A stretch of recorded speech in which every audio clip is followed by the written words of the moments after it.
Hallelujah, praise the Lord, glory to Jesus. प्रभु का धन्यवाद हो आज की सुबह के लिए, आज के दिन के लिए। This the day that the Lord has made, we will rejoice and be glad in it. प्रभु का धन्यवाद हो। सचमुच महान है, वो जीवित है, वो सच्चा है, अनुग्रहकारी, विलम्ब से कोप करने वाला, अति करुणामय है।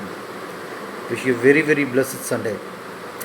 आज प्रभु इस सुबह उठाकर जो आज के लिए अपने बहन भाइयों के लिए जो वचन दिया, और एक ऐसा क्वेश्चन है जो हमेशा से बहुत से प्रभु के लोगों को परेशान करता रहता है, और इसके कारण वो कई बार बहुत ही डीमोटिवेटेड हो जाते हैं, बहुत डिस्करेज हो जाते हैं, बहुत डिप्रेशन में भी चले जाते हैं बहुत से लोग। और बहुत से लोग बिल्कुल उनका मसीह जीवन बिल्कुल ऐसा गुनगुना हो जाता है, क्योंकि वो उस आंसर को परिस्थितियों के द्वारा जांचने की कोशिश करते हैं, लोगों के जीवन को देखने के करते हैं।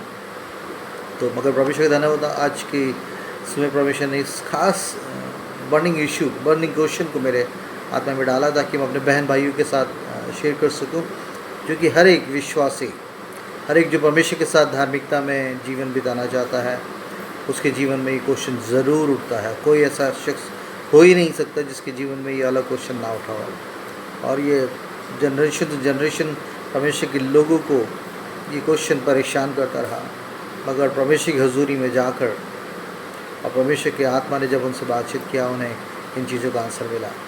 परमेश्वर का धन्यवाद हो। परमेश्वर को वही भला आत्मा हमें बुद्धि ज्ञान में, प्रकाशन में, रेवलेशन में बढ़ाकर इन ऐसे बर्निंग इश्यूज़ को, जो बातें हैं जो हमें समझ नहीं आती, उनका जवाब देने के लिए खुदा का कलाम पूरी तरीके से इस बात को क्लियर करता है कि किस तरीके से हम कठिन क्वेश्चंस का आंसर परमेश्वर देता है।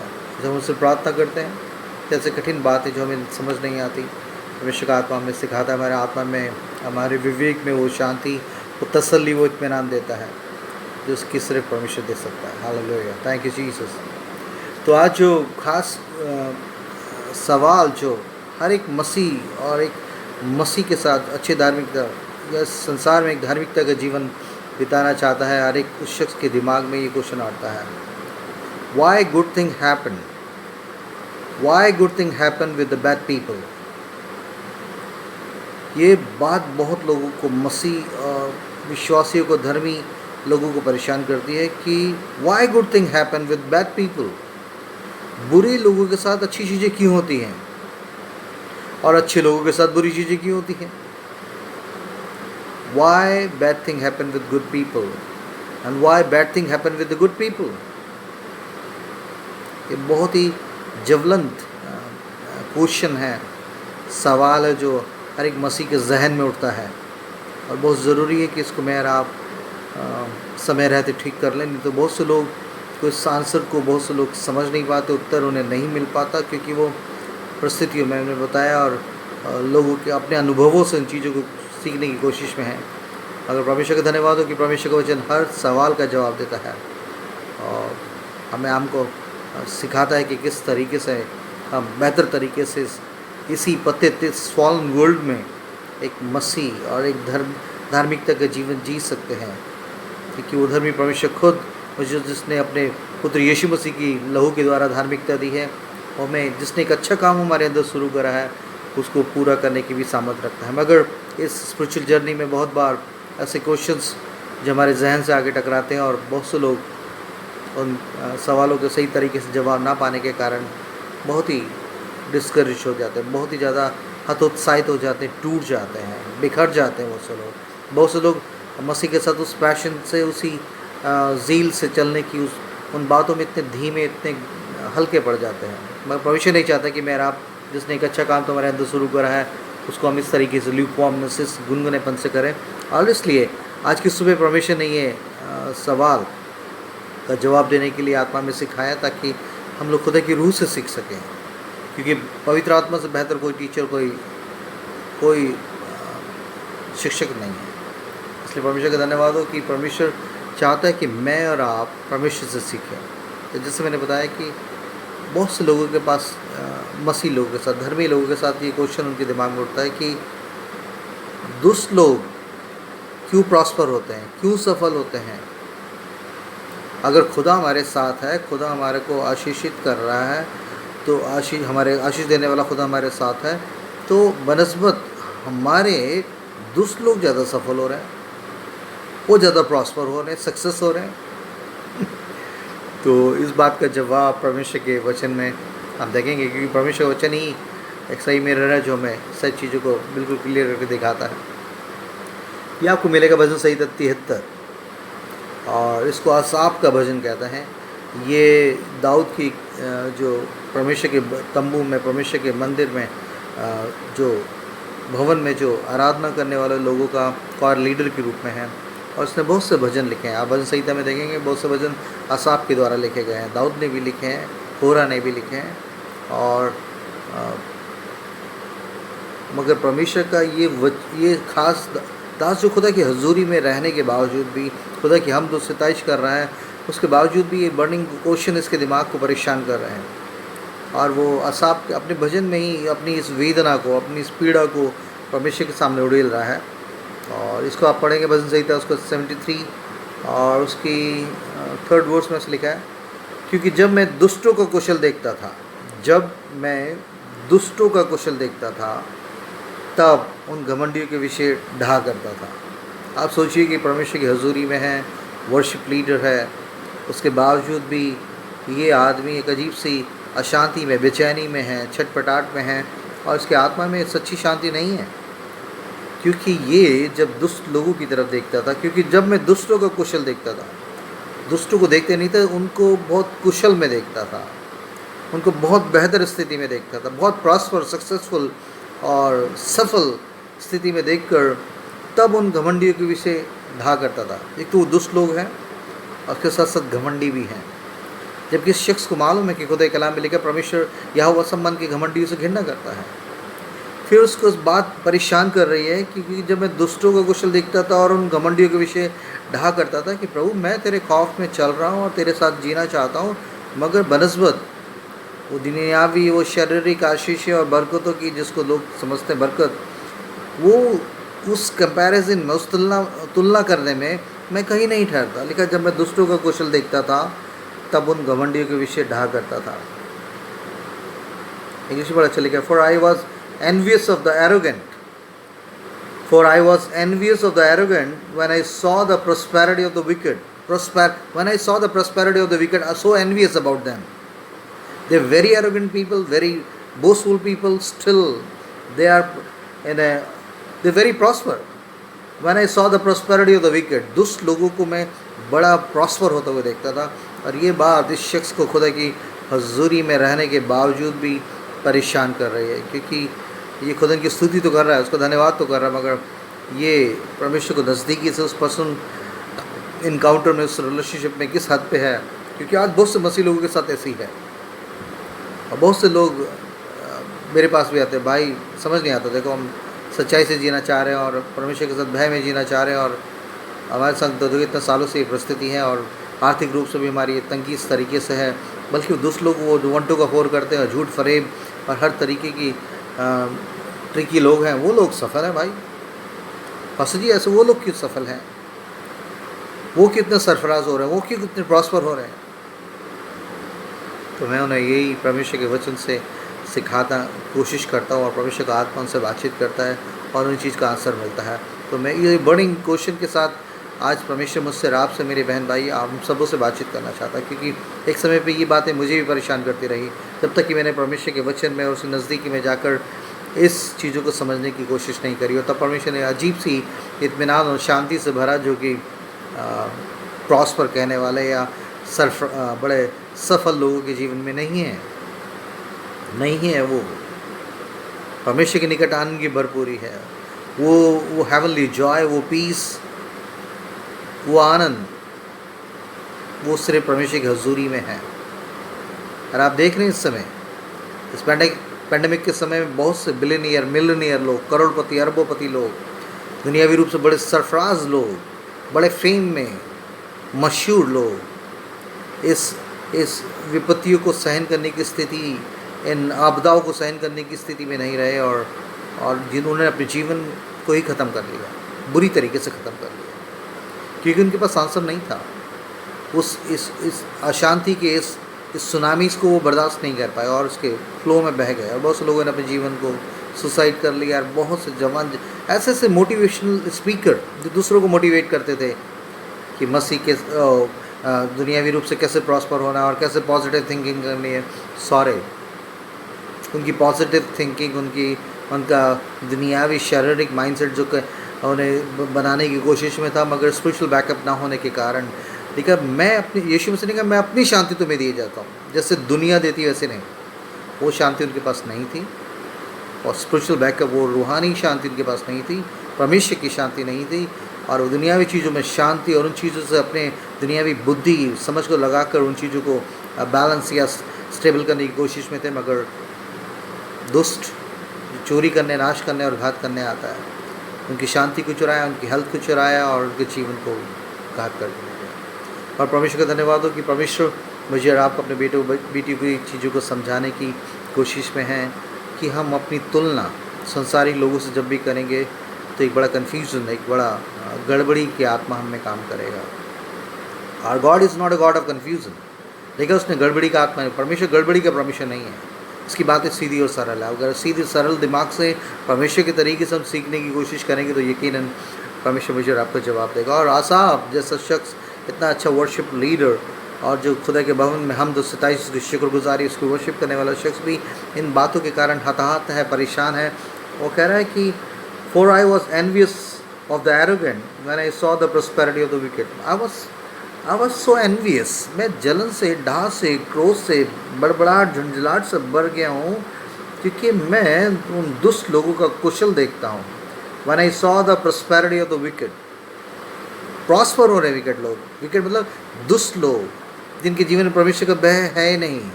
परमेश्वर वो खुद ही अपने जीवन के खुदा बने बैठे हैं, प्रभु बने बैठे हैं। ऐसे लोग सरफराज है। Therefore I was envious of the arrogant when I saw the prosperity of the wicked. क्योंकि जब मैं दुष्टों का कुशल देखता था, तब उन घमंडियों के विषय ढा करता था। ढा से भर गए, शांति की जगह ढा इसमें काम कर रहा है। वो क्यों है? क्योंकि परमेश्वर के साथ उस पर्सनल इनकाउंटर में जब तक नहीं जाएंगे आप, तो आप समझ नहीं पाएंगे खुद उनके मन को, उसके आत्मा को। लेकिन उसका मन किसने जाना है? परमेश्वर का आत्मा है जो उसके मन को जानता है, और वो अपनी परमेश्वर के मन को आप पे प्रकट कर सकता है। That's why we have to be baptized by the Holy Spirit. I was born and brought up in a Christian family, still so far from the true knowledge of God. परमेश्वर कौन है, उसका प्रेम क्या है, और वो किस तरीके से काम करता है, जब तक कि परमेश्वर के पवित्र आत्मा के बपतिस्मे के द्वारा मुझे पवित्र सास को समझने की भी समझ नहीं थी। और उसके एज इट इज पढ़ते थे, मगर उसके पीछे जो प्रकाशन छुपे थे वो सिर्फ पवित्र आत्मा ही उन चीज़ों को बूझने के लिए, उसको समझने के लिए, वो विजडम सिर्फ होली स्पिरिट दे सकता है। यीशु मसीह के साथ रहने के बावजूद भी 6-3.5 साल बड़े मिरेकल्स परफॉर्म, उसके नाम से मिरेकल परफॉर्म करने के, उस अथॉरिटी में काम करने के बावजूद, उससे लिटरली उसके face to face best front audience, उसके साथ सुनने वाले लोग, उसके वचन को एकदम बिल्कुल क्लोज से सुनने वाले लोग, देखा उनको पवित्र शास्त्र की बातें समझ नहीं आती थी। मगर जब पवित्र शास्त्र आया, पवित्र आत्मा आया, तो लिखा उसने उन बातों को समझने के लिए उनकी बुद्धि को खोल दिया। इसलिए फिज़िकल तरीके से मेरा आप इसको नहीं समझ पाएंगे, क्योंकि फिज़िकल तरीके से एक अच्छे वर्शिपर होने के बावजूद भी आप खुदन की बातों को और खुदन की चीज़ों को समझ नहीं पा रहा, और वो इन बातों में खुदन की हजूरी में वर्शिप करने के बावजूद भी। लेकिन जी, क्योंकि जब मैं दुष्टों का कुशल देखता था, तब उन घमंडियों के विषय ढा करता था। और फिर चौथी आयत में लिखा है, क्योंकि उनकी मृत्यु में वेदनाएं नहीं होती, क्योंकि उनकी मृत्यु में वेदनाएं नहीं होती, परंतु उनका बल अटूट रहता है। उसने कहा, एक तो मैं देख रहा हूँ कि वो बहुत प्रॉस्पर लोग हैं, बहुत सरफराज हो रहे हैं, बढ़ते जा रहे हैं हर तरीके से, और दूसरा आखिर तक, उनकी मौत आने तक, उनकी मृत्यु में वेदना ही नहीं है, कोई बीमारी नहीं, कोई कलेश नहीं, परंतु उनका बल अटूट रहता है। मतलब ये फिज़िकली इतने स्ट्रॉन्ग है, इतने हेल्दी हैं, वेल्दी हैं हेल्दी वेल्दी दोनों हैं ये लोग। लिखा है, क्योंकि जब मैं दूसरों को कुशल देखता था, तब उनके घमंडियों के विषय ढा करता था, क्योंकि उनकी मृत्यु में वेदना ही नहीं होती, परंतु उनका बल अटूट रहता है। उनकी मृत्यु में दर्द नहीं होता, परेशानी नहीं होती, अभी आप देखेंगे क्रिस्टडम में बहुत से परमेश्वर के सेवक लोग, बड़े रिनाउंड लोग, रवि ज़करिया और नबील कुरैशी और बहुत से फॉरेन में बहुत से परमेश्वर के चुने हुए लोग एक घातक बीमारी के द्वारा, कैंसर के द्वारा, इसके द्वारा चले गए। तो बहुत से लोगों के पास ये क्वेश्चन उठता है, अगर खुदा के इतने क्लोज थे, खुदा के साथ थे, तो इनकी मृत्यु में ऐसी वेदना देने वाली बीमारी क्यों थी? क्यों उन्होंने शरीर में इतना पीड़ा उठाई, इतना दर्द उठाया? रेनन बॉन्ग के कैंसर, ज़बान के कैंसर के द्वारा चले गए। रवि ज़करिया को भी उसके हथेलियों में कुछ कैंसर था। नबील कुरैशी को भी कैंसर था। और बहुत से नाम मैं गिना सकता हूँ जो ऐसे खुदा के चुने हुए लोग बड़ी वेदना में गए। शारीरिक वेदना थी उनको, मैं एक बताना चाहता हूँ कि ये शारीरिक वेदना थी उनकी। अब बहुत से लोग ये चीज़ कहते हैं अगर ऐसे खुदा के लोग थे तो फिर ये ऐसी जानलेवा बीमारी में क्यों गए, ऐसी पीड़ा में क्यों गए? अगर मैं आपको बताना चाहता हूँ ये क्वेश्चन हमेशा से बहुत से मसीह लोगों के जीवन में उठता रहता है, और बहुत से ल्यूकवार्म गुनगुने लोग उन चीज़ों को समझ नहीं सकते और इस तरह की तुलना करके वो दुष्टों को सफल कहने के लिए, दुष्टता में कूद पड़ने के लिए, उन्हीं विकट पुरानी जीवन में कूद पड़ने के लिए अपने आप को समर्पित कर देते हैं। असाब भी इसी तरीके की बातें कर रहा है। लिखा है, क्योंकि जब मैं दुष्टों को कुशल देखता था तब उन घमंडियों के विषय ढा करता था, क्योंकि उनकी मृत्यु में वेदनाएं नहीं होती परंतु उनका बल अटूट रहता है। इंग्लिश में बहुत अच्छा लिखा है, फॉर दे हैव विकेट लोग, for they have no pangs until death. For they have no pangs until death. Their bodies are fat and sleek. For they have no pangs until death. मृत्यु तक उनमें कोई दर्द, कोई पीड़ा, कोई वेदना नहीं होती। And their bodies are fat and sleek. बिल्कुल चुस्त दुरुस्त तंदुरुस्त रहते हैं। और कई बार बहुत से लोगों की, धर्मी लोगों के जीवन में ऐसी परिस्थितियों को आप देखते हैं, ऐसी बीमारी को भी देखते हैं आप। और इस कारण बहुत से लोग इन बातों में इतने ज़्यादा आंसर नहीं पा पाते क्योंकि वो परमेश्वर के पास जाकर नहीं सुनना चाहते हैं। और असाब भी परमेश्वर के पास है। ये नॉर्मल आदमी नहीं है भैया, ये specially appointed into the temple of God to be a worship leader and prepare other people to worship the King of King and the Lord of Lord. वो जीवित परमेश्वर यहोवा येरे, यहोवा राफा चंगा करने वाले, यहोवा येरे उपाय करने वाले, यहोवा सदैव सर्वशक्तिमान परमेश्वर की आराधना करने के लिए चुना गया है। निपुण म्यूजिशियन है और खुदा के लिए अपने और क्वायर के ग्रुप के लोगों के साथ मिलकर बाकायदा खुदा के भवन में खड़े होकर घंटों घंटों आराधना करता है। उसके बावजूद भी ही वॉज इन कन्फ्यूजन, एक बड़ी गड़बड़ी में है क्योंकि वो दुष्टों को कुशल को देखकर, उनमें उनकी बड़ी स्मूथ लाइफ को देखकर, लिखा है क्योंकि उनकी मृत्यु में वेदनाएं नहीं होती, उनका बल अटूट रहता है। तो they have no pangs until that their bodies are fat and sleek. उनके कोई पैंग मतलब कोई दर्द नहीं, कोई परेशानी नहीं, कोई कलेश नहीं उनके जीवन, ऐसा बता रहा है। क्योंकि उनकी मृत्यु में वेदनाएं नहीं होती परंतु उनका बल अटूट रहता है। उनको दूसरे मनुष्य के समान कष्ट नहीं होता, ऐसा लिखा है। ये बंदा अच्छी तरीके नाप तोल के उन लोगों से तुलना करके इन चीज़ों को कह रहा है कि भैया मैंने देखा है कि उनकी मृत्यु में वेदनाएं नहीं होती, उनका बल अटूट रहता है, उनको दूसरे मनुष्य के समान कष्ट नहीं होता, दूसरे लोगों की तरह उनको कष्ट भी नहीं है उनके जीवन में, और अन्य मनुष्य के समान उन पर विपत्ति नहीं पड़ती, कोई विपत्ति नहीं, कोई प्रॉब्लम नहीं, कोई कठिनाई नहीं।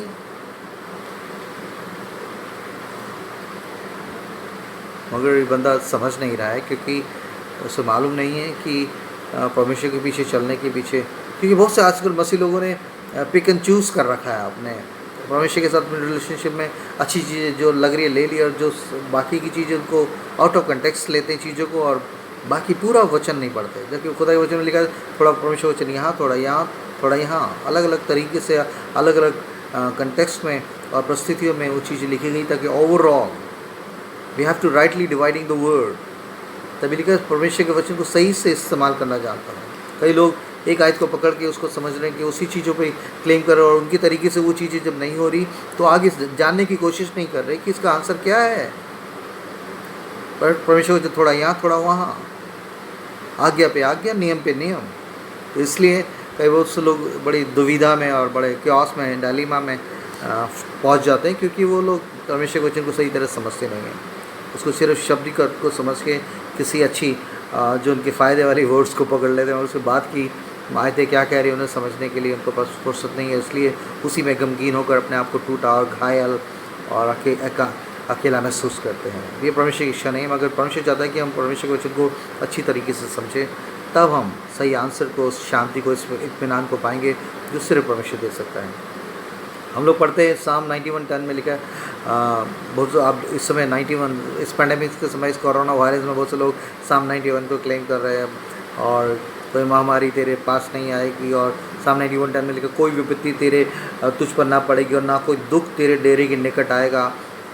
तो कोई विपत्ति तुझ पर नहीं पड़ेगी और कोई दुख तेरे डेरे के निकट नहीं आएगा, मतलब तेरे घर में कुछ प्रॉब्लम नहीं होगी, कोई विपत्ति नहीं आएगी। और इस आयत को लेकर सब लोग क्लेम कर रहे हैं, मगर आसाब कह रहा है, यहाँ कह रहा है उनको दूसरे मनुष्य के समान कष्ट नहीं होता और अन्य मनुष्य के समान उन पर विपत्ति नहीं पड़ती। कई लोग दाऊद की इस आयत को पकड़कर क्लेम करने में लगे हैं, जब देख रहे विपत्ति आ रही हैं, प्रॉब्लम्स आ रही हैं। तो क्रिश्चियन लोग भी इस कोरोना वायरस से अफेक्टेड हुए हैं, बहुत लोग हुए हैं। ऐसा नहीं उन्होंने साम 91 क्लेम नहीं किया, पूरे व्हाट्सएप के द्वारा पूरी दुनिया में, क्रिश्चियनडम में, मसीहत में, हर जगह साम 91 को क्लेम किया जा रहा है। स्टिल क्या परमेश्वर झूठा है? क्या परमेश्वर उन्हें बचाने की सामर्थ्य नहीं रखता? नहीं, ऐसा कुछ नहीं है।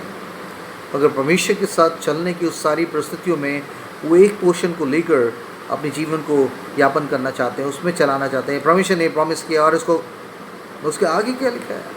अगर साम 91:10 में दाऊद कह रहा है कि कोई विपत्ति तुझ पर ना पड़ेगी और कोई दुख तेरे डेरे के निकट नहीं आएगा, तेरे बाएं 1000 तेरे दाएं 10,000 गिरेंगे और वो महामारी, वो दुख जो दिन दोपहर उजाड़ता तेरे पास नहीं आएगा। उस चीज़ को पकड़ के कई लोग क्लेम कर रहे हैं,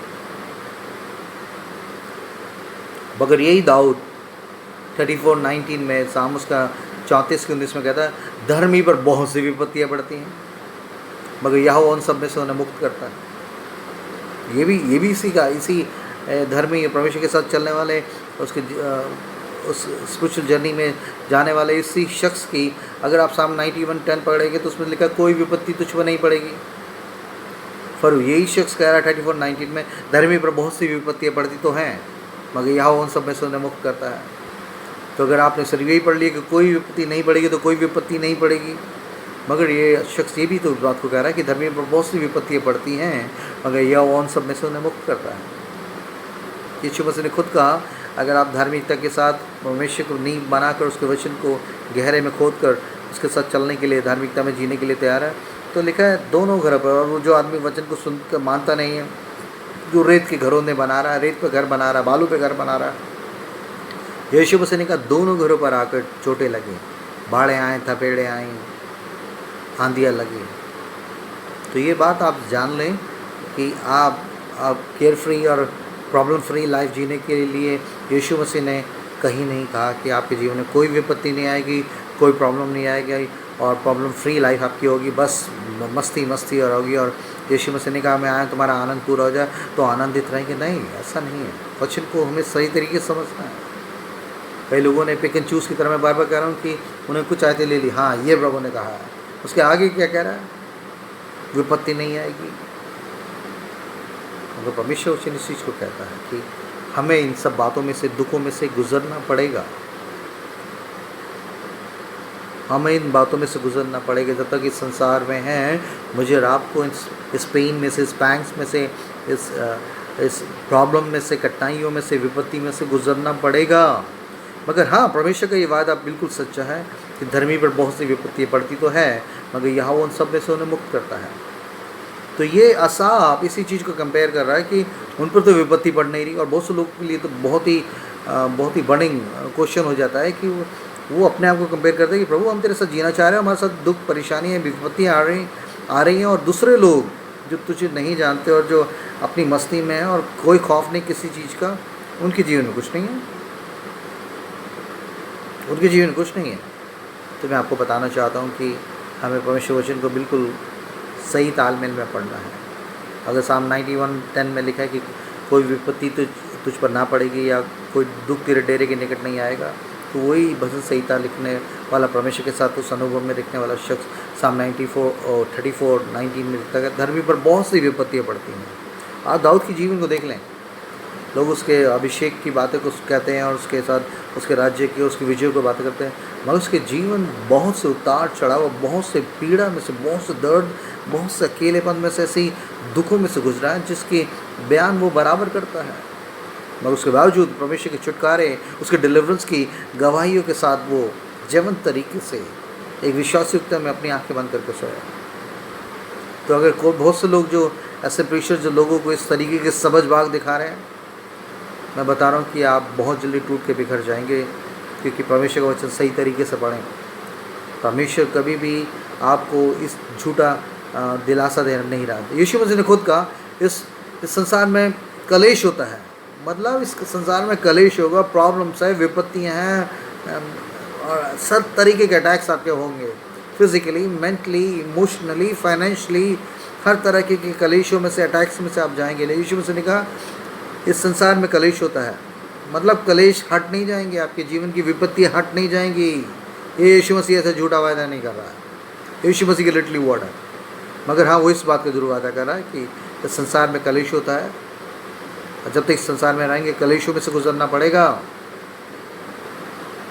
पहले के विश्वासी जब लोग बपतिस्मा लेते थे और परमेश्वर को अपने जीवन समर्पित करते थे, तो जो अगुए थे, पतरस, यूहन्ना, याकूब वगैरह, ये सब लोग और बड़े चुने हुए जो प्राचीन लोग थे, वो लोग प्रेरित लोग उन्हें एक ही बात कहते थे, तुम्हें बड़ी कठिनाई उठाकर, बड़े कलेश उठाकर परमेश्वर के राज्य में प्रवेश करना पड़ेगा। पहले ही से उनका ओरिएंटेशन में इस चीज़ को बता दिया जाता था। मगर आज एक दूसरी तरह का गॉस्पेल पेश किया जा रहा है। आज लोगों को कहा जा रहा है नहीं, यीशु मसीह की बात आता तो बुआरे नयारे हो जाएंगे, सब कुछ मस्त हो जाएगा, नौकरी मिल जाएगी, शादी हो जाएगा, बच्चा हो जाएगा, फलाना हो जाएगा, ये हो जाएंगे, LIG फ्लैट से आपका फार्म हाउस में तब्दील हो जाएगा, एक और पता नहीं क्या क्या। ये झूठा गॉस्पेल, ये शैतानी गॉस्पेल लोगों को प्रीच किया जा रहा है, इसलिए लोग बहुत से कन्फ्यूजन में हैं। असाब जैसा शख्स अगर खुदा के साथ रहने के बावजूद, उसकी उपस्थिति में रहने के बावजूद भी कन्फ्यूजन में है, तो मुझे आपको खुदा की आवाज़ को सुनने के लिए, उसके कलाम से उसको जानने के लिए, उसको पवित्र आत्मा की अगुवाई में चलने की कितनी ज़्यादा सख्त ज़रूरत है।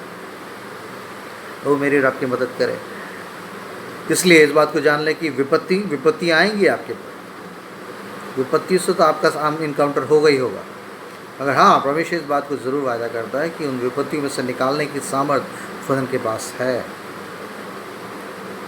उन कमज़ोरियों में, उन विपत्तियों में, उन परेशानियों में, उन कलेश, लिखा है वो कलेश, पौलुस कह रहे हैं कलेशों में, जो कलेश मुझे आसिया में पड़े, मुझे जो एशिया में कलेश उठाने पड़े, और मैं हर तरीके की तकलीफ़ों में से गुजरा। अगर इतना चुना हुआ शख्स था तो 5 बार मुझे 39 कोड़े, 3 बार मैं पथरवा किया गया, और बहुत से कष्टों की बात कर रहा हूँ। क्या परमेश्वर उसमें से निकाल नहीं सकता था और उसमें से गुजर नहीं दिया उसने? यहोवा मेरा चरवा हम लोग पढ़ते हैं साम 23 में। मगर उसके बाद वही दाऊद कह रहा है, यहोवा मेरा चरवा मुझे हरी हरी चराइयों में बिठाता है, मुझे सुखदाई जल के झरने के पास लेके चलता है, तो मेरे जी में जी ले आता है। हम यही पढ़ के बड़ो बस, यहोवा में हरी हरी चराइयाँ, हरी हरी रहेंगी सब चीज़ें, सुखदाई जल मतलब सुख ही सुख रहेगा, नो सॉरी। मगर उसके साथ साथ वो दाऊद आगे अपने अनुभव में, उस स्पिरिचुअल जर्नी में आगे लगा, चाहे वो मुझे मौत की वादियों में सो के गुजरूँ, मौत की वादियाँ, समझ रहे हैं आप, मौत जैसी परिस्थिति, ऐसा लगा बस अब ख़त्म हो जाएंगे, अब बस ये बर्दाश्त से बाहर, मौत जैसी परिस्थितियाँ, ठीक है, चाहे मैं मौत की वादियों में सो के गुजरूँ तो भी हानि से न डरूँगा। ये है परमेश्वर के साथ एक क्लोज इंटीमेसी में चलने के बाद क्या आप इस बात को समझ पाएंगे।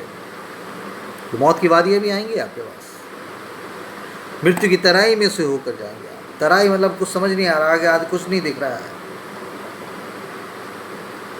मगर परमेश्वर वहाँ भी आपके साथ है। इसलिए ऐसा, और बहुत से ऐसा भी नहीं, बहुत से इस समय मॉडर्न वर्ल्ड में भी बहुत से विश्वासी लोगों के साथ ये ज्वलंत क्वेश्चन, ये प्रश्न उनके जीवन में है कि अगर परमेश्वर के साथ हम धार्मिकता में जीवन बिताना चाहते हैं तो उसकी जगह दूसरे संसारिक लोग क्यों सफल हो रहे हैं, वो क्यों प्रॉस्पर हो रहे हैं, उनकी मृत्यु में वेदनाएं क्यों नहीं हुए हैं, उन्हें कोई कलेश क्यों नहीं है। आज ये बहुत गहरी बात परमेश्वर ने आत्मा में सीखने की मेरी और आपकी मदद करें कि परमेश्वर के वचन को जब पूरे अच्छी तरीके से पढ़ेंगे तो आपको पता लग जाएगा कि परमेश्वर आपको विपत्तियों से बिल्कुल केयरफ्री लाइफ बिताने का झूठा प्रॉमिस उसने नहीं किया। उसने कहा संसार में कलेश होता है, मगर ढांढस बांधो, मैंने संसार को जीत लिया है और मैं अपनी शांति तुम्हें दी है। तो उन कलेशों में शांति। दाऊद को लिखता हुआ कहता है, जब मेरे मन में बहुत सी चिंताएं होती हैं तब यहोवा की दी हुई शांति से मुझे बड़ा सुख मिलता है। चिंताओं में आप सुख और शांति को महसूस कर सकते हैं। ये आप तब कर पाएंगे जब आप परमेश्वर के साथ उस निकटता में, उस क्लोजनेस में चल रहे हैं। और आपको मालूम है कि परमेश्वर जो रोमी 8:28 में लिखा, जो परमेश्वर से प्रेम रखते हैं और उसकी इच्छा के अनुसार बुलाए गए हैं, उनके लिए सारी बातें मिलके भलाई को उत्पन्न करेंगी। अंत में लिखा, अंत में जो मेरी योजना है वो हानि की नहीं बल्कि लाभ के, अंत में तुम्हारी आशा पूरी करूँगा। जरमाया 29:11 जो बड़ा लोगों का प्रॉमिस हुआ इसको क्लेम करते हैं। अंत में तुम्हारी आशा, जब बीच में ही उन्हें चीज़ें से समझ नहीं आती, वो करे नहीं प्रभु कहाँ है, प्रभु तूने कैसे छोड़ दिया और मैं तो ऐसा, और वो एक अजीब तरीके से कई लोग गलत निर्णय भी लेते हैं, परमेश्वर को ही छोड़ देते हैं, परमेश्वर के पीछे चलना छोड़ देते हैं। दुनियावी कलेश और चिंताएं उन्हें इतनी दबा देते हैं कि वो परमेश्वर से अगुवाई पाने की जगह लोगों से अपने आप को तुलना करते हैं। जैसा सब तुलना कर रहा है, परमेश्वर का कौन लीडर है, उसका वर्शिप लीडर है, आदमी है, घंटों ये खुदा के भवन में बिताता है, उसके बावजूद भी अजीब सी दुविधा में, परेशानी में, अजीब बेचैनी में है, ढा में जीवन जी रहा। लिखा है, क्योंकि जब मैं दुष्टों का कुशल देखता था तब उन घमंडियों के विषय ढा करता था, क्योंकि उनकी मृत्यु में वेदना ही नहीं होती उनका, परंतु उनका बल अटूट रहता है। चेहरा कोई प्रॉब्लम नहीं, उनकी मृत्यु में कोई ऐसी डेडली डिजीज़ से वो सामना नहीं करते, उनका बल अटूट रहता है, ऐसा लिखा, बिल्कुल साफ लिखा है।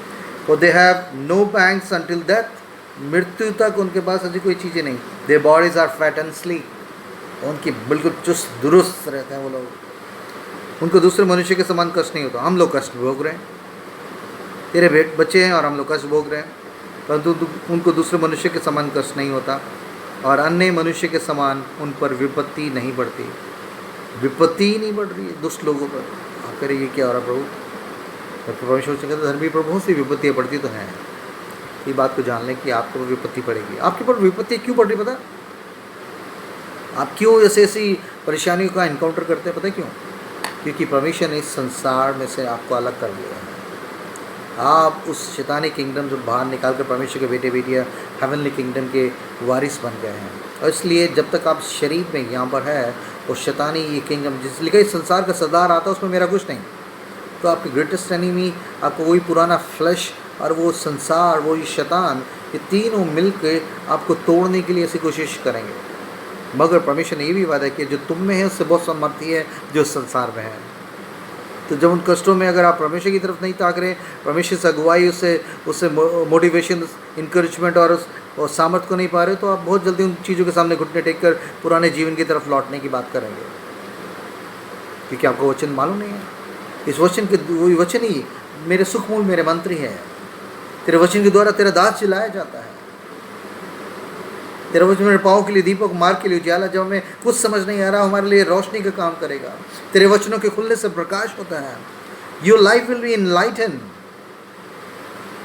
उस तमाम तूफानों और थपेड़ों के बावजूद, विपत्ति के बीच में, you will be so joyful in spirit. कोई हमें आपको कोई भी लिखा, कौन मुझे मसीह के प्रेम से अलग करेगा? पौलुस कह रहा है कि नंगाई के, तलवार के, जोखिम के, प्रधानता के, स्वर्गदूत के, कलेश, क्या चीज? वाह! वही पुनरुत्थान की सामर्थ मेरे और आपके अंदर दी गई है कि इन घुटनों, इन चीज़ों के सामने, विपत्ति के सामने घुटने न टेकें। परमेश्वर ने कभी भी झूठा वादा नहीं किया। उसने कहा संसार में कलेश है, विपत्तियाँ पड़ेंगी, मगर मैं तुम्हारे साथ हूँ, अंत तक तुम्हारे साथ हूँ, ना कभी छोड़ूंगा, ना कभी त्यागूंगा। Hallelujah, praise the Lord. वाह! कोई आपके साथ अंत तक नहीं चले, ना चले। परमेश्वर ने वादा किया है, मैं तुम्हें ना कभी छोड़ूंगा, ना त्यागूंगा। अगर आप इसी संसारिक कंपैरिजन में, इस तुलना में, लोगों के, संसारिक लोगों से, शैतानी और संसार के लोगों, जिसको शैतान बैकअप कर रहा है, फाइनेंशियली बैकअप कर रहा है और उनके फिजिकली भी उनको स्ट्रांग रख रहा है, और आप उनसे कोशिश कर रहे हैं, उनसे तुलना करेंगे तो आप हमेशा गड़बड़ी में रहेंगे। क्योंकि परमेश्वर ने का वचन बिल्कुल साफ क्लियर करता है, क्योंकि आप इस संसार में से निकाले गए। संसार तुमसे बैर रखेगा। संसार में क्या है? संसार के तरीके, संसार का जो पैटर्न है, और उसका संसार का जो पूरा हाकिम है शैतान, इस दुनिया का सरदार, जो परमेश्वर के लोगों के खिलाफ काम करने के लिए 24/7 लिखा भाइयों पर एक्यूज़र के रूप में काम करता है, तोड़ने के लिए। लिखा है तभी पतरस कह रहा तुम्हारा विरोधी शैतान गरजने वाले शेर की तरह घूमता रहता है, किसे फाड़ खाए। फाड़ खाने के लिए वो ऐसे ट्रिक्स, ऐसे विकेट स्कीम्स लेके आपके ऊपर अटैक करने के लिए तैयार है, मगर उससे डरने की ज़रूरत नहीं है। उसने हमें भय की आत्मा नहीं दिया, बल्कि सामर्थ की आत्मा। तुम्हें शैतान को कुचलने, रोंदने का उसकी पूरी सामर्थ पे अधिकार भी खुदा ने मुझे आपको दिया। हालेलुया। Don't give up. असाब की तरफ बड़बड़ा नहीं है, दाह से ना भर जाए, ऐसा क्यों हो रहा है, ऐसा क्यों हो रहा है, वो दुष्ट लोगों के साथ वो क्यों सरफराज हैं, क्यों प्रॉस्पर हैं। मैं इतने सालों से देखो मेरी आर्थिक स्थिति ऐसी है, वो लोग देखो कहाँ से टोपीबाज लोग, झूठ फरेब करने वाले कहाँ से कहाँ पहुँच गए। मैं इतने सालों से किराए के मकान में रह रहा हूँ, वो देखो कहाँ से कहाँ पहुँच गए, उन्होंने कितनी प्रॉपर्टी बना ली, प्रॉस्पर हो गए।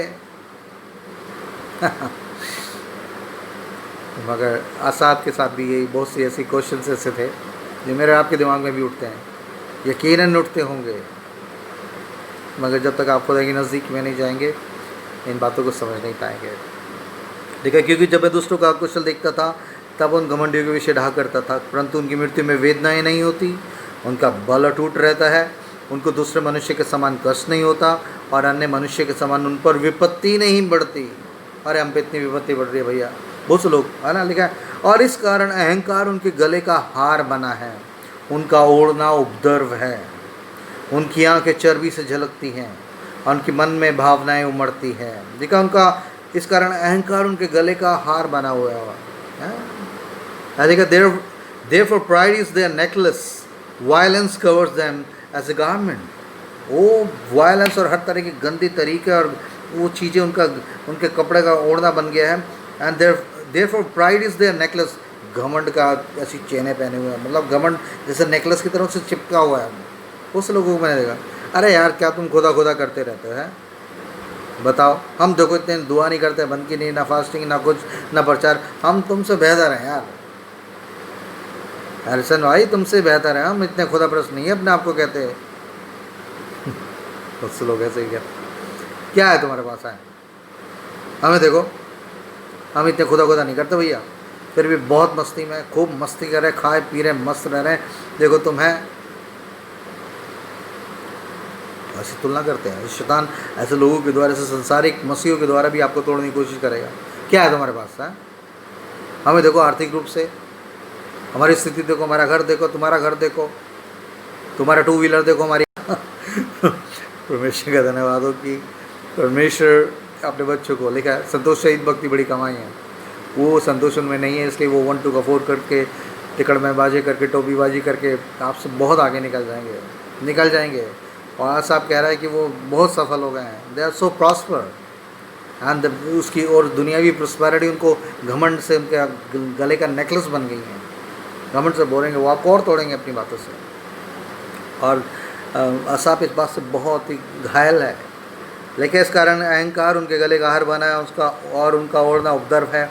उनकी आंखें चर्बी से झलकती हैं, उनकी मन की भावनाएं उमड़ती हैं, वो ठट्टा मारते हैं और दुष्टता से अंधेर की बातें बोलते हैं। खूब ठट्टा उड़ाएंगे खुदा के लोगों का, बेइज्जती भी करते हैं वो, क्योंकि संसारी लोगों से तुलना से कंपेयर करके उनको, तुम्हारे पास क्या है, संसार में क्या है, तुम्हारे पास क्या है, क्या बैंक बैलेंस है तुम्हारा, क्या फ्यूचर स्टेबिलिटी क्या है तुम्हारे पास, क्या है तुम्हारे पास, हमारे पास देखो ये है वो है। और कई बार जो लोग परमेश्वर के साथ गहरे में नहीं चल गए होते, वो उन लोगों से इन बातों को द्वारा, इतना शैतान ऐसे लोगों के, ऐसे संसारिक, ऐसे कानून मसीह के द्वारा भी शैतान उनको इंस्ट्रूमेंट बनाकर परमेश्वर के सच्चे लोगों को तोड़ने के लिए ऐसी बातें बुलवाता है। और वो ज़िंदगी भर पूरी रात करवटें बदलते रहते हैं, और इस बात के लिए कि हाँ यार हमारे पास क्या, देखो हम खुदा के पीछे चल रहे, क्या मिला हमें, क्या मिला है। ये लोग खुदा का खौफ रखते, ये हर तरह की दुष्टता और टोपीबाजी करने वाले, झूठ फरेब की हांडी चढ़ा कर ये खूब लोग सफल हो रहे हैं। हम लोग सच्चाई करते हुए ऐसी क्या देखो, मगर क्योंकि वो परमेश्वर दूसरों से अपनी तुलना करते हैं, और उनके इस प्रेजेंट वर्ल्ड की उनकी प्रॉस्पेरिटी को देखकर वो लोग घायल हो जाते हैं, टूट के अपने आप को और डिमोटिवेट कर, डिस्करेज हो जाते हैं, डिस्पेयर में चले जाते हैं। दे आर सो, मतलब अंदर से बिल्कुल बिखर से जाते हैं, क्योंकि उनके पास खुदा का कलाम नहीं है, खुदा का रूह के साथ वो सही तरह से नहीं चल रहे।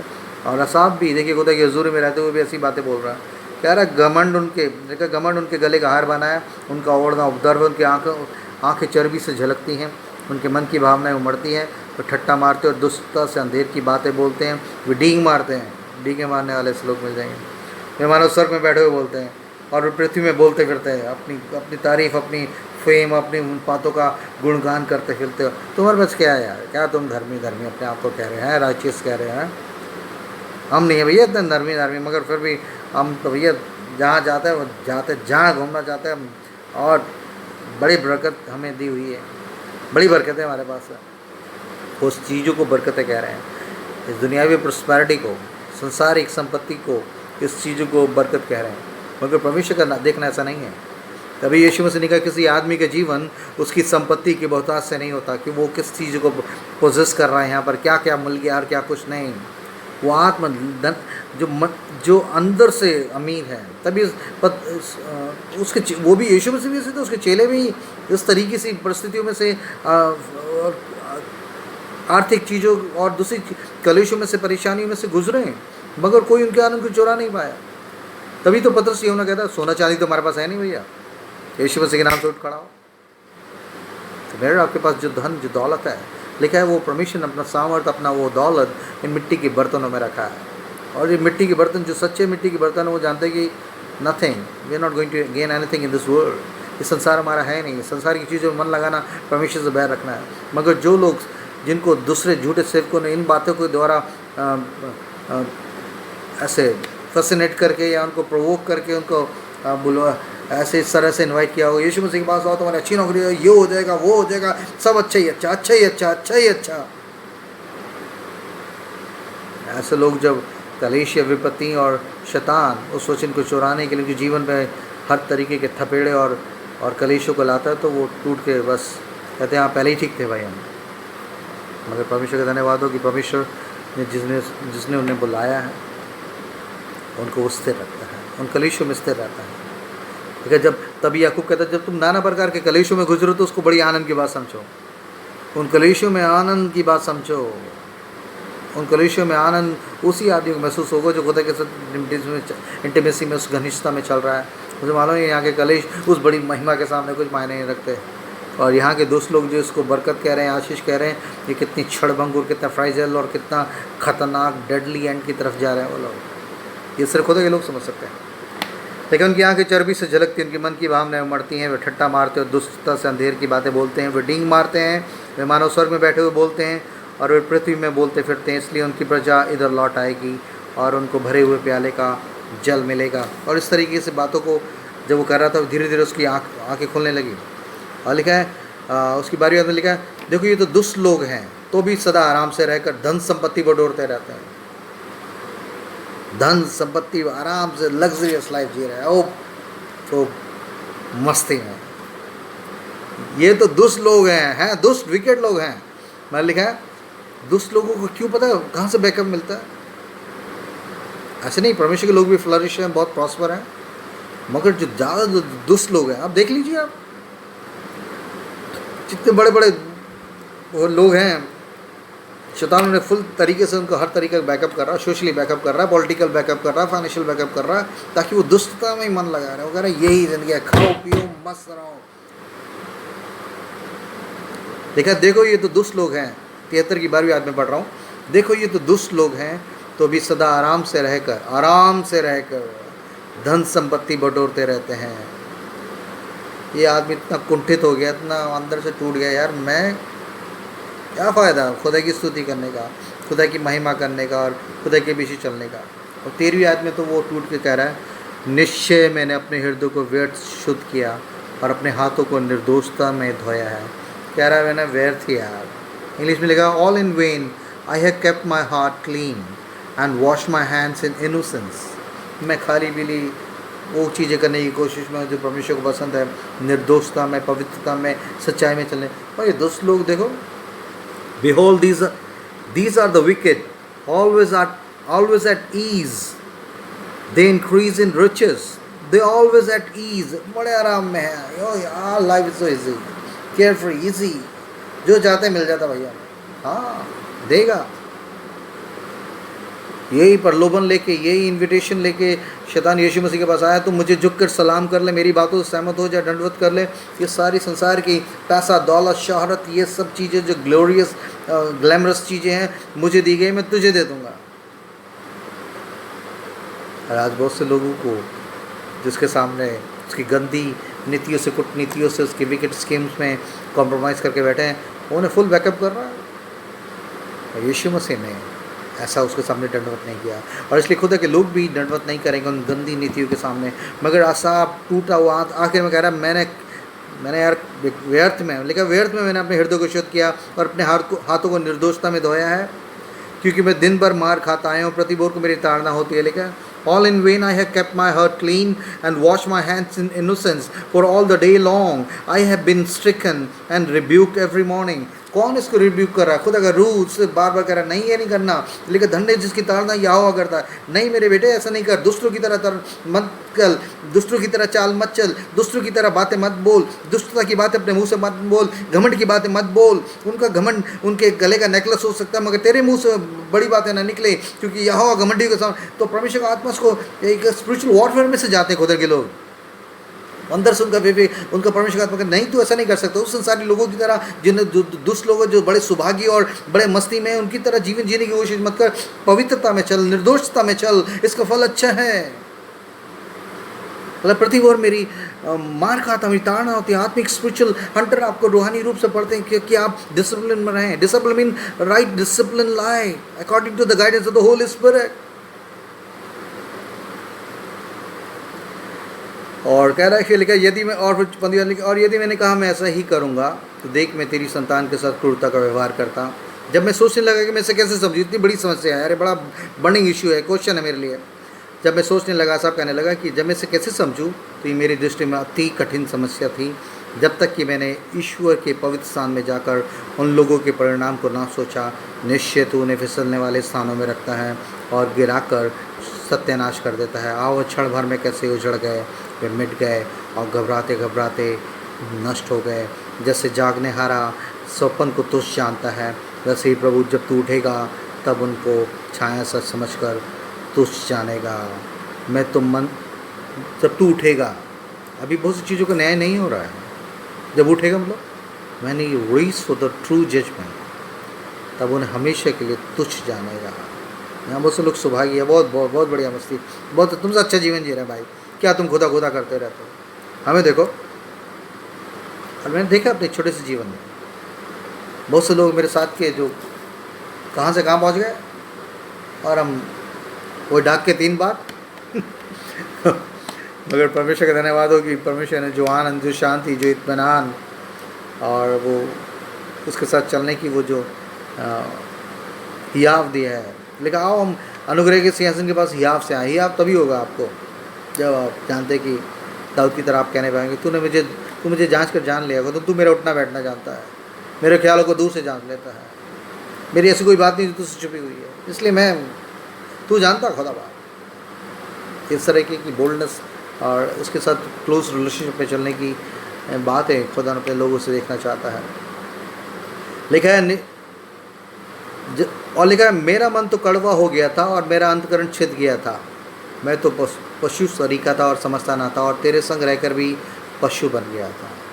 खुदा के संग रहते हुए, खुदा की वर्शिप करते हुए भी, उसकी हजूरी में रहने के बावजूद भी पशु सरीका बन गया था। मतलब पशु बन गया था, कह रहा है पशु बनना मतलब खुदा नीति उसमें लिखा है, जो लोग समझ नहीं रखते वो पशु समान मर जाते हैं। समझ क्या है?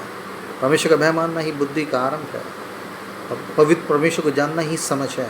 ये समझदार नहीं था, सदगात और आज बहुत से लोग वर्शिपर्स भी हैं, मुंह से होठों से परमेश्वर की स्तुति करते। बड़ा कितना क्लियर ये अपनी गलतियों को मान रहा है कि मैं सब कुछ कर रहा हूँ, कुछ सारी वो स्पिरिचुअल ऐसे एक्टिविटीज़, ऐसे क्रिश्चियन एक्टिविटीज़ में आप हो सकते हैं sir, you lost, you will not found in a true close deep intimacy with God.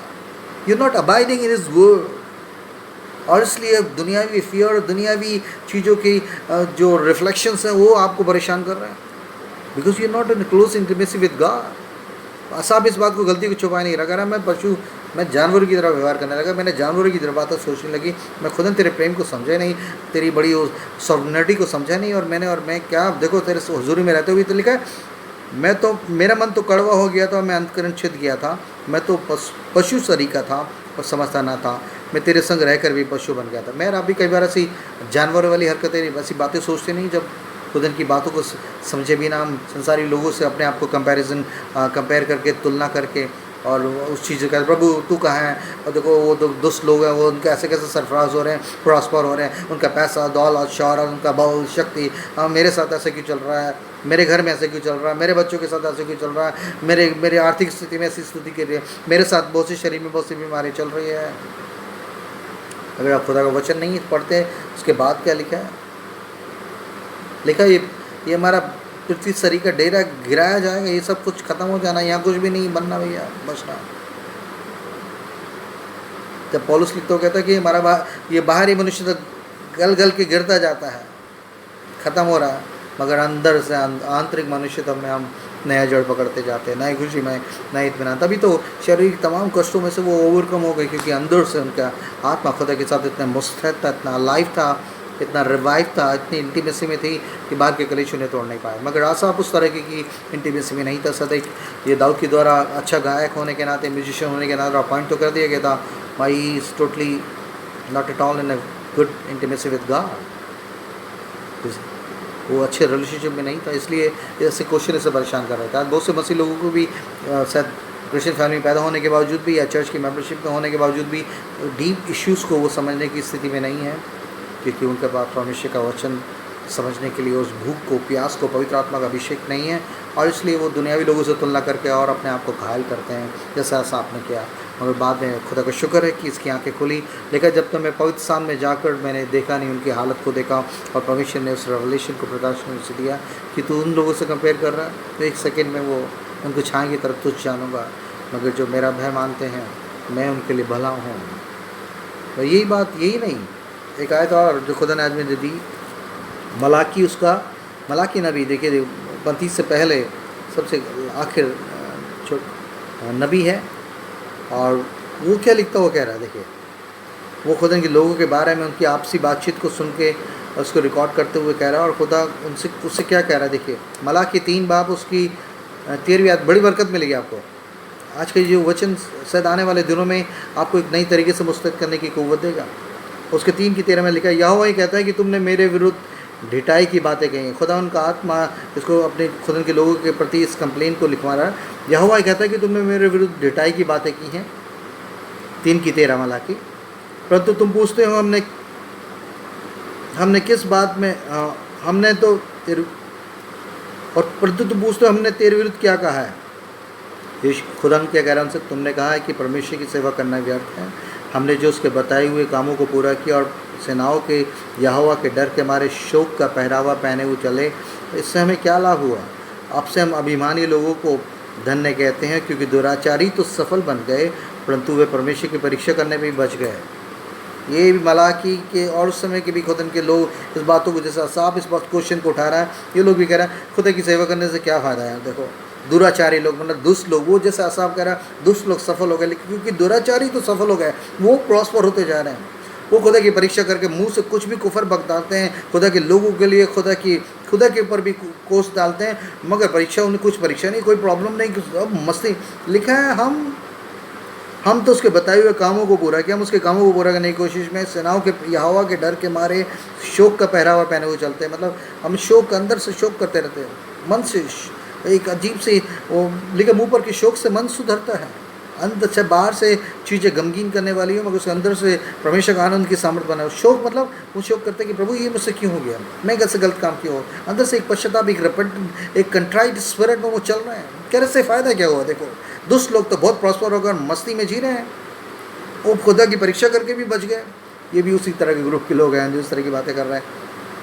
और मलाकी खुदा का नबी खुदा की आत्मा में से होकर उनको कह रहा है, 16वीं आयत में लिखा है, बहुत अच्छी बात है, प्रभु आपको आशीष देगा। इस आयत से लिखा है, मलाकी 3:16 में लिखा है, जब परमेश्वर के लोग आपस में कह रहे हैं क्या सेवा करने से फ़ायदा है, क्या मिलेगा। देखो है गंदे लोग और दुष्ट लोग और परमेश्वर का भय न रखने वाले लोग सरफराज हो रहे हैं। दुराचारी, दुराचार, मैं आचार अपना अपने सही कैरेक्टर इंटेग्रिटी में जीना चाहता हूँ, ईमानदारी से जीना चाहता हूँ, सच्चाई में जीना चाहता हूँ, पवित्रता में जीना चाहता हूँ, मगर दुराचारी और दुष्ट लोग सफल हो रहे हैं। साहब भी कह रहे हैं, ये भी ऐसे कह रहा है, क्योंकि 16वीं आयत में ऐसे लिखा है, तब यहोवा का भय रखने वालों, भय मानने वालों ने आपस में बातें की और यहोवा ध्यान धर के उनकी सुनता था।